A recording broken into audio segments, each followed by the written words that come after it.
مسلسل كان أرضي يوزارة وحبرشدة وأنا اللي سقطقدين وأنا اللي فاجين موياني حقت ضدك برشة الصوماليات أنا أوجين موياني ضد بدن ويوجيهين أفر وحنقول باقينا ملكياشة maamulka shirkadda Bila Media inay joojiyaan baahinta filimka raaligelin buuxdana ay siiyaan bulshada Soomaaliyeed. 5 waxa waalidiinta Soomaaliyeed ugu baaqaynaa inay ilmahooda ka ilaaliyaan fiirsashada filimka loogu magac daray arday maadaama uu yahay filim mashruuca oo lagu faafinayo dhaqan xun oo ka soo horjeeda diinta Islaamka. Sidaa daraaddeed waxaan bulshada Soomaaliyeed mar kale ugu baaqaynaa inay iska joojiyaan adeegsiga TV-ga Bila Media. qof walba oo illa fogeel maartay ya dalka dadka iyo diinta saddexdaas ugu soo gabanayna anaga. Assalaamu alaykum warahmatullahi wabarakatuh. Waxaan wanaagsan daawadayaal meel walba aad joogtaan kuna soo dhawaada channel-kan Koronto Studio. muran xoogan dood xoogan ayaa waxa ay ka dhalatay musalsalkii la wada sugayay bulshada Soomaaliyeed oo dhan ay wada jeclaysteen ee arday wasaaradda waxbarashada inta soo gashay magaca filimka ileen arday waaye wasaaradda waxbarashada qusaysa miya waxay dhahday filimkaas weer waaye duulaan waaye waa lagu soo qaaday kula Soomaaliya lagu soo qaaday haye kula hadana haba socotee ardayda filimkaas haday fiirsadaan imtixaanka ku dhacayaan waxa la soo socday kula hadana maxay ahaayeen qodobo badan iyo waxyaabo badan oo meesha aan ku jirinba walaalayaal musalsalkan arday iyo wasaaradda waxbarashada وأنا اللي سقطقدين وأنا اللي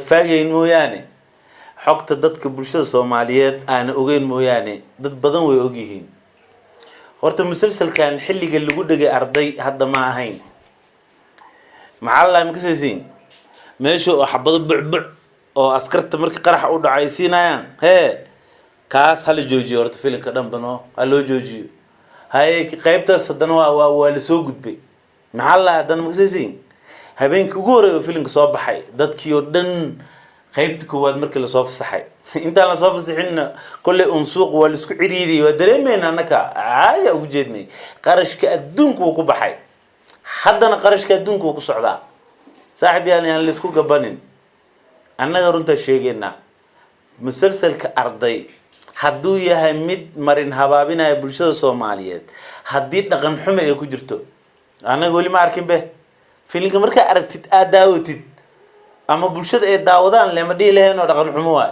hay wali ma bilis gaarin be hadda loo bilow yahay be goormay ardada imtixaan ku dhacayeen wixii dhanba hadda la bilowyin hadda la soo daayay runtii aad baan uga xunnahay Ustaad Axmed iyo tiimkiisa musalsalkan qarash xoogan uga baxay waxa arki jirteen iskuul dhisan oo ama jaamacad dhisan oo Finland jileena walaalayaal oo jaamacaday qayb aan ku jilan la dhahay waraggan rag isku tashtay waaye guri dhan waxay u dhisteen filimkaas bas in lagu jilo iskuul dhan ay dhiseen filimkii yaa jilooy oo hadda la dhooy duulaan lagu soo qaaday way Soomaaliya la dhooy yaa jilooy fanaaniinteeni Muqdisho dhalinyaradeeni Muqdisho la jilooyin laakiin sheekada meesha taalo waa shimbirayaha heesa business is always business ameshan ku socoto walaalayaal wasaaradda waxbarashada horta go'aankeedii iyo waxa ay ka dhahday ila daawada bal adinkana dadweyno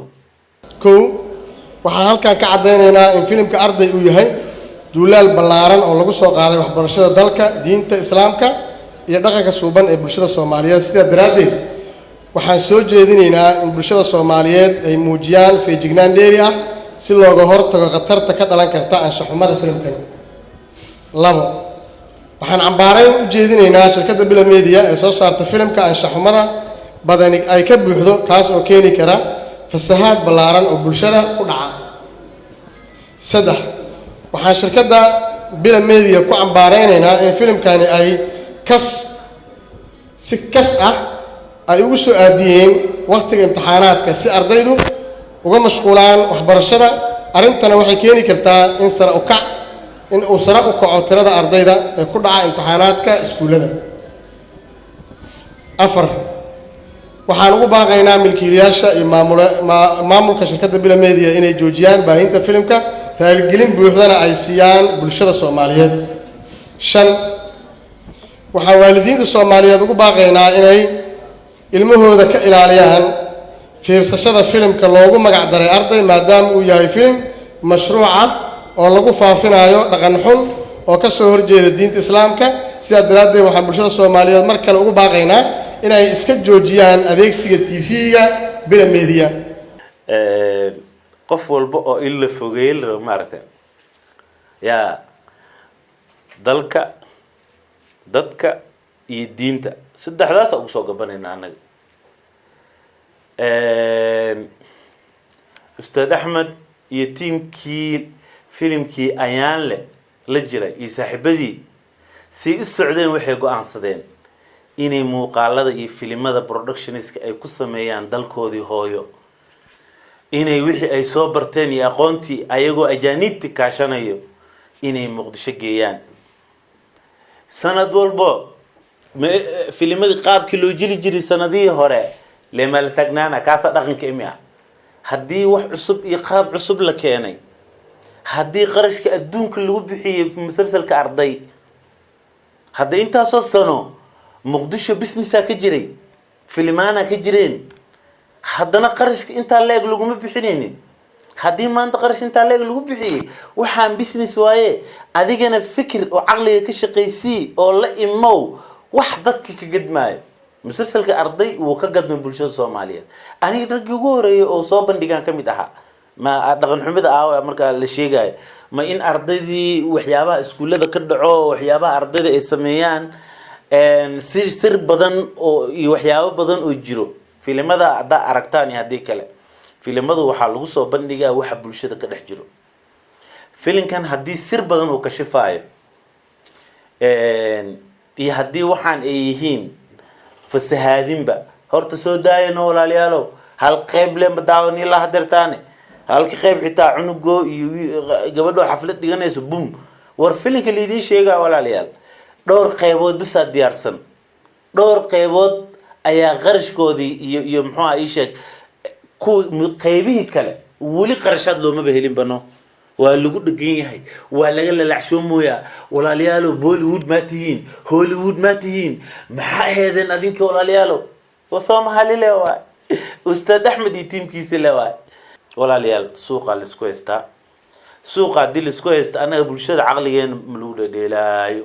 aniga qof gooniya ma haysto, laakiin waxaan haystaa in micnaha heer intaa la eg shalayana dad badana la fogeeyay, dad badana gaalo laga dhigay, dad badana fasahaadin inay wadaan laga dhigay. hay-adan yaawaaye dadka ustaad muxuu isha macallimiinta aan ka seenay iyo Ustaad Axmed iyo dhalinyaradeenni Muqdisho ma haddana gaalo ma noqdo iyagana. wallaahi billahi tallaahi yaaba ganacsiya walaalayaal. waxaan hadday ganacsi yihiin annagu noo soo daaya horta filimka aan daawano. isagaanba wax badan ahayn, waxay ahayd xilligan inaad qarashaad ku bixisaan sidii loo dhammaystiri lahaa qaybaha ka harsan filimka, inaad dhiirigelisaan dhalinyaradii filimkan soo saartay, in abaalmarin la guddoonsiiyo ayay mutaysnaayeen. Professor Axmed, Ustaad Axmed iyo tiimkiisa abaalmarin iska badaa yaa. filimkii koow waa lagu dhegay, asoonba soo bixinba waa lagu dhegay, waa la soo daayay, ilaa hadda waa lagu dhegan yahay. haye Ustaad Axmed isaga soo tag, Muqdisho isaga soo tag, adduunkaagii iyo ajaanibtaadii iyo filmadaadii iyo dadka aad la jilaysa iska aad. maxaan kaloo ku dhigi karnaahe anaga waan jeclayn Muqdisho bilicdeedii, horumarkeedii, in micnaha qaabab design. anaga naftirkeedna waxaan fiirinaynay filimka inaa akshinada iyo wax ka xadnaa rabnay. kuwii oo caalamka wax ugu soo xadayna waa daalna maskaxdayna ka buuxaan. wax aan kaa xadi karna malaha saaxiib lagu dhagan oo ku jeednaa kow dheh isaga soo tag meeshaas. filimkan ardayna meesha ku dhamaystiro haddii kale hal noo soo fasax filimkan. sidaa ay nabadgelyo. wasalaamu calaykum waraxmatullaahi wabarakaatuh.